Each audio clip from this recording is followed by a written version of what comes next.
Livro de Isaías, capítulo 30. Que aflição espera meus filhos rebeldes, diz o Senhor. Vocês fazem planos contrários aos meus, acordos não dirigidos por mim. Com isso amontou um pecado sobre pecado, pois sem me consultar desceram ao Egito em busca de ajuda.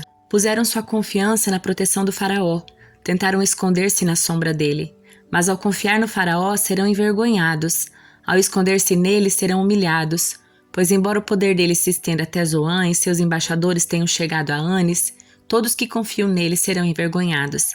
Ele de nada os ajudará, mas sim lhes trará humilhação e desonra. Recebi esta mensagem acerca dos animais do Neguebe. As caravanas se movem lentamente pelo terrível deserto, lugar de leoas e leões, de serpentes e cobras venenosas. Seguem em direção ao Egito com jumentos carregados de riquezas, camelos levando muitos tesouros. Pagamentos em troca de proteção. O Egito nada dará como retribuição. As promessas do Egito não têm valor algum, por isso eu o chamo de Raabe, o dragão inofensivo. Agora vá e escreva estas palavras. Registre-as num livro. Elas permanecerão até o fim dos tempos como testemunha de que esse povo é rebelde e teimoso e se recusa a ouvir a lei do Senhor. Dizem aos videntes, não tenham mais visões, e aos profetas, não nos digam o que é certo.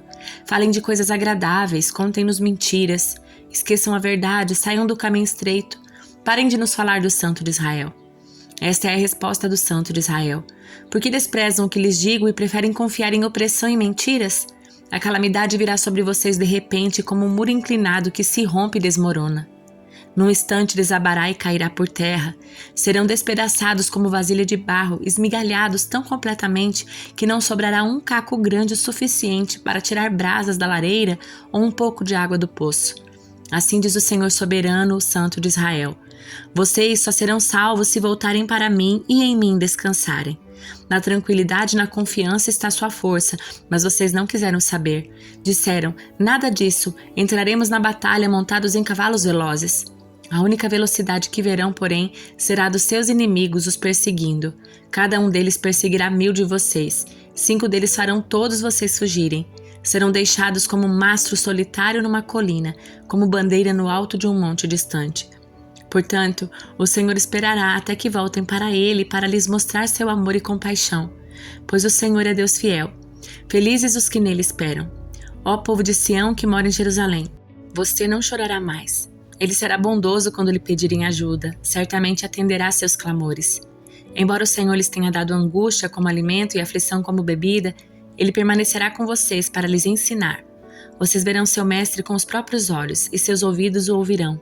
Uma voz atrás de vocês dirá, esse é o caminho pelo qual devem andar.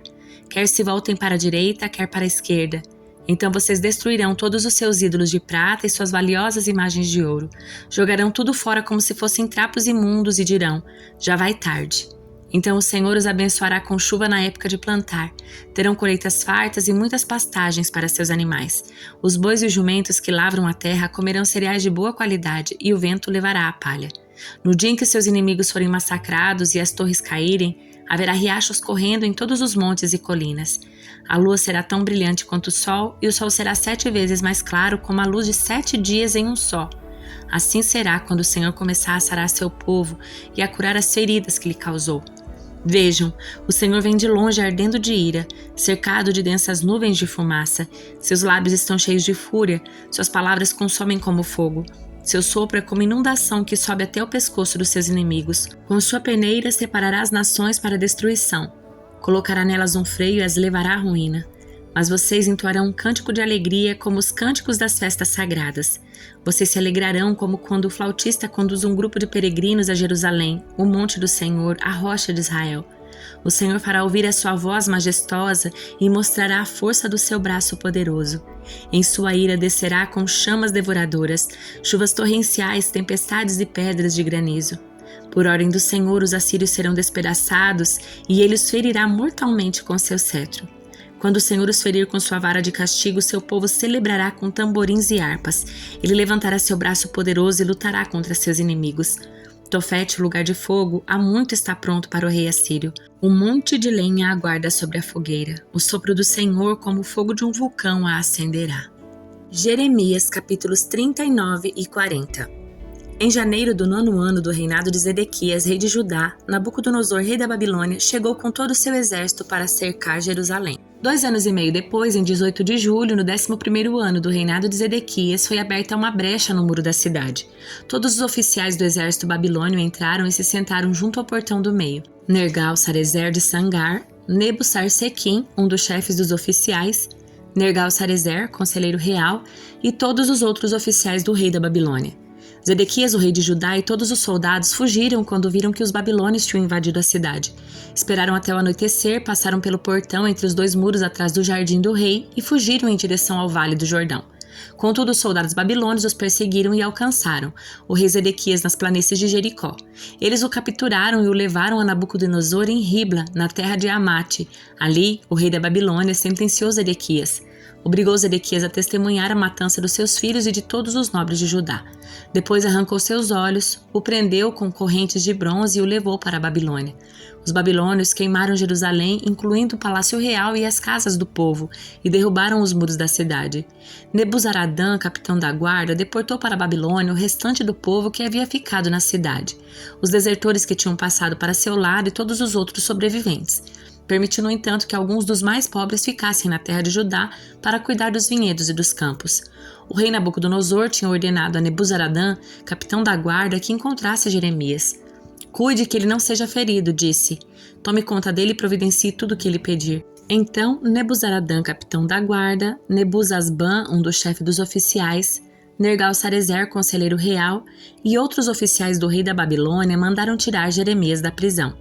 Entregaram-no aos cuidados de Gedalias, filho de Aicã e neto de Safã, que o levou para sua casa. Jeremias permaneceu em Judá no meio do seu povo. Enquanto Jeremias ainda estava na prisão, o Senhor lhe tinha dado a seguinte mensagem: diga ao etíope Ebed-Meleque, assim diz o Senhor dos Exércitos, o Deus de Israel. Farei a esta cidade tudo o que prometi. Enviarei calamidade e não o bem. Você haverá a ser destruída. Mas eu o livrarei daqueles que você tanto teme, porque confiou em mim. Eu darei a você a sua vida como recompensa. Eu o resgatarei e o protegerei. Eu, o Senhor, falei.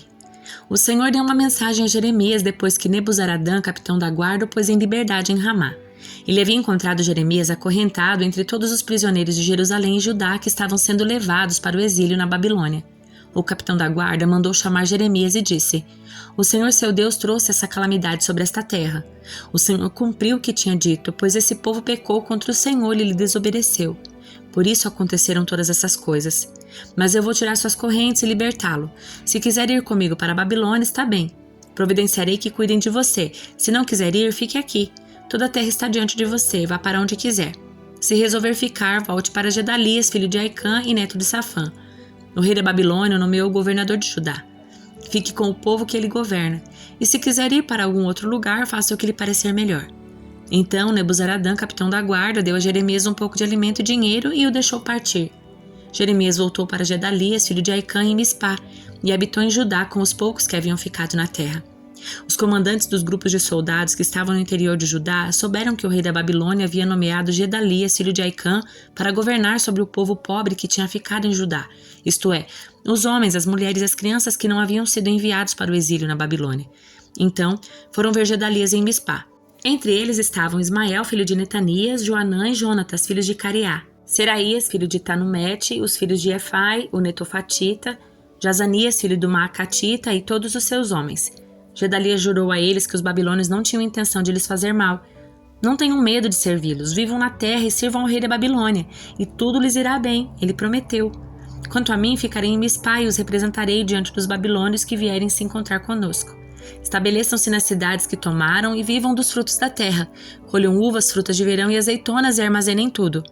Quando os judeus em Moabe, Amon, Edom e outras terras vizinhas souberam que o rei da Babilônia tinha deixado um remanescente do povo em Judá e que Gedalias era o governador, começaram a voltar para Judá dos lugares para os quais haviam fugido. Pararam em Mispá, onde se encontraram com Gedalias. Depois seguiram para os campos em Judá e tiveram uma farta colheita de uvas e frutas de verão. Algum tempo depois, Joanã, filho de Careá, e outros comandantes dos soldados que estavam no interior foram até Gedalias em Mispá e lhe disseram: Você sabia que Baales, rei de Amon, enviou Ismael, filho de Netanias, para assassiná-lo? Gedalias, porém, não acreditou neles. Mais tarde, Joanã falou com Gedalias em particular e se ofereceu para matar Ismael em segredo. Por que deixar que ele venha e mate você? Joanã perguntou: O que será então dos judeus que voltaram? Se isso acontecer, os poucos que restam ficarão espalhados e perdidos. Gedalias, porém, disse a Joanã: Eu o proíbo de fazer isso, pois você está mentindo a respeito de Ismael. Salmo de número 119, dos versículos 81 a 96. Estou exausto de tanto esperar por teu livramento, mas depositei minha esperança em tua palavra. Meus olhos se esforçam para ver tua promessa se cumprir. Quando me consolarás? Mesmo enrugado como uma vasilha de couro na fumaça, não me esqueci dos teus decretos. Até quando terei de esperar? Quando castigarás os que me perseguem?